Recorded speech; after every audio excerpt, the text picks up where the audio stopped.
EVM के साथ छेड़छाड़ का आरोप लगाने वाली राजनीतिक पार्टियों को चुनाव आयोग ने खुली चुनौती दे दी है। चुनाव आयोग मई के पहले हफ्ते में ईवीएम से छेड़छाड़ साबित करने की चुनौती दे रहा है। ये चुनौती 10 दिन तक खुली रहेगी। इस दौरान ईवीएम में 3 से 4 स्तर तक टैंपरिंग करने की खुली चुनौती होगी। यही नहीं, चुनाव आयोग ईवीएम खोलकर भी उसमें छेड़छाड़ करने की चुनौती दे सकता है। सूत्र बता रहे हैं कि चुनाव आयोग राजनीतिक पार्टियों को इस ओपन चैलेंज में बुलाएगा। इसके अलावा टेक्नोलॉजी के जानकारों को भी बुलाया जाएगा, साथ ही उन लोगों को भी बुलाया जाएगा जिन्होंने व्यक्तिगत तौर पर ईवीएम के साथ छेड़छाड़ की शिकायत की है। दरअसल दिल्ली के मुख्यमंत्री अरविंद केजरीवाल ने हाल ही में चुनाव आयोग को चुनौती दी थी कि वो उन्हें ईवीएम देकर दिखाए।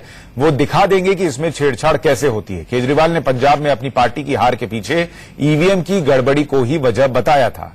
यानी अब अरविंद केजरीवाल के लिए भी एक खुली चुनौती है कि आप आइए, आपने कहा था कि आप हमें ईवीएम दीजिए, हम इसके साथ छेड़छाड़ करके दिखा देंगे।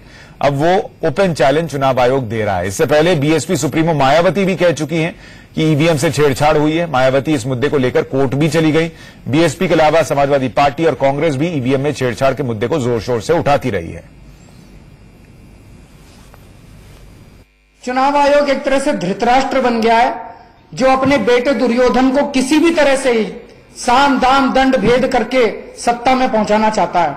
चुनाव आयोग किसी भी तरह से करके, चुनाव आयोग का मकसद अब चुनाव कराना नहीं रह गया। चुनाव आयोग का एक ही मकसद है, भाजपा को सत्ता में पहुंचाना, साम दाम दंड भेद करके चुनाव का एक नाटक करके और भारतीय जनता पार्टी को सत्ता में पहुंचाना, ये चुनाव आयोग का मकसद रह गया।